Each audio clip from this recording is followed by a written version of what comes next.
JSAM ministries வழங்கும் வேதமும் குறளும். இன்றைய வேதவசனம், தன் பாவங்களை மறைக்கிறவன் வாழ்வடைய மாட்டான், அவைகளை அறிக்கை செய்து விட்டுவிடுகிறவனோ இரக்கம் பெறுவான். குறள் இப்படியாய் சொல்லுகிறது, எற்றென்றிரங்குவ செய்யற்க செய்வானேல் மற்றென்ன செய்யாமை நன்று.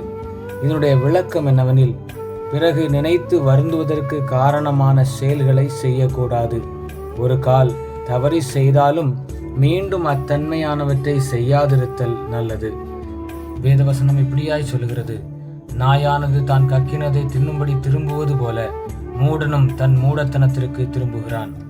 திருவசனம் இப்படியாய் சொல்லுகிறது, கர்த்தரும் இரட்சகருமாயிருக்கிற இயேசு கிறிஸ்துவை அறிகிற அறிவினாலே உலகத்தின் அசுத்தங்களுக்கு தப்பினவர்கள் மறுபடியும் அவைகளில் சிக்கிக் கொண்டு ஜெயிக்கப்பட்டால் அவர்களுடைய பின்னிலைமை முன்னிலைமையிலும் கேடுள்ளதாயிருக்கும். இன்னுமாய் சத்தியவசனம் இப்படியாய் சொல்லுகிறது, அடிக்கடி கடிந்து கொள்ளப்பட்டும் தன் பிடரியை கடினப்படுத்துகிறவன் சகாயமின்றி சடுதியில் நாசமடைவான்.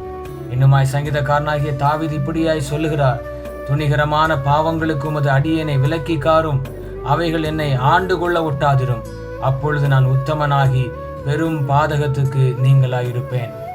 சிந்தனைக்கு, விழுந்து விழுந்து எழும்புவது வாழ்க்கை அல்ல, செய்த தவறை ஒப்புக்கொண்டு மறுபடியும் அதை செய்யாமல் இருப்பது நல்லது. ஜெபிப்போம். இரக்கமுள்ள பிதாவே, இந்த நாளுக்காக உமக்கு நன்றி.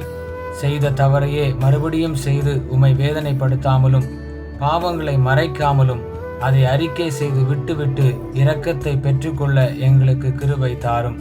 இன்னுமாய் வேதனை உண்டாக்கும் வழி எங்களிடத்தில் உண்டோ என்று பார்த்து எங்களை நித்திய வழியில் நடத்தும். இயேசுவின் நாமத்தில் பிதாவே, ஆமேன்.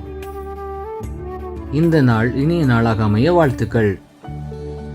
கர்த்தர் உங்களை ஆசீர்வதிப்பாராக. ஆமேன்.